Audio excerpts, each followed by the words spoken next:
Welcome to Vocabulary Lesson 3. Our first root word for this week comes in three different forms. We have cap, CEP, or CIP, and they all come from capre, which is a Latin verb meaning to take or to seize. So capture, which is what a captor does to a captive, has the same meaning. Our first word you're very familiar with, reception. It's a noun. It's the act of receiving or a social gathering where guests are formally welcomed. So we've all probably been to wedding receptions, birthday receptions, graduation receptions, social gathering. Our second word is incipient. It's an adjective. It means starting to come into being or to become evident. I'll give you a good example of incipient. When I was shopping at Stater's, I got up to the counter with all of my groceries to check out, and I had stirrings of incipient panic as I dug through my purse and couldn't find my wallet. Definitely had incipient panic at that point.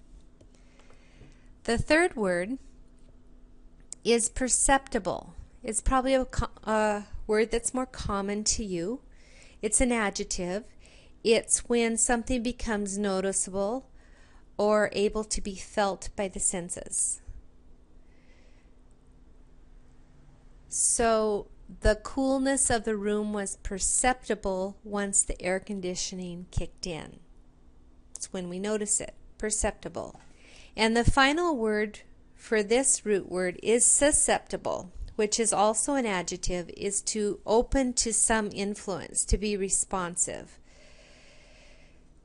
So the doctor's kindness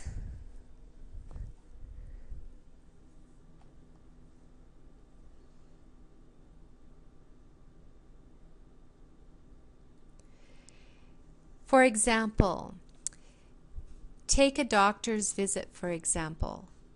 Impressed with his knowledge and his manner,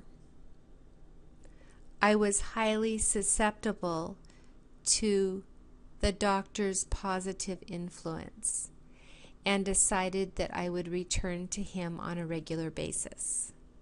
So susceptible is being open to some influence, to be responsive.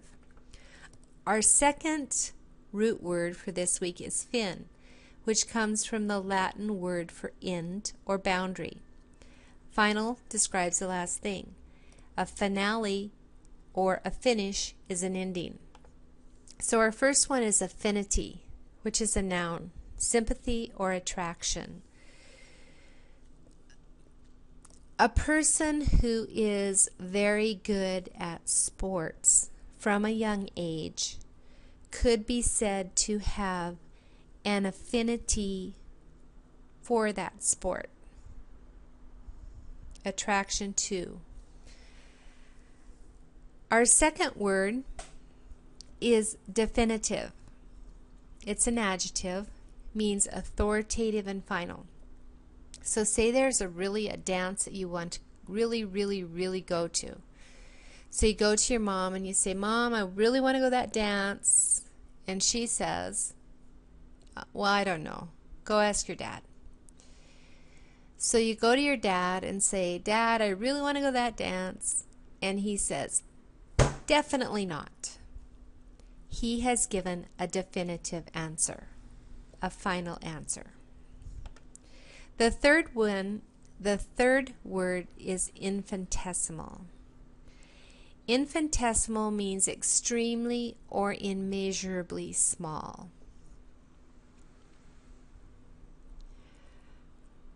So think of a research scientist who has an experiment going on and is trying to determine patterns of change. They are going to observe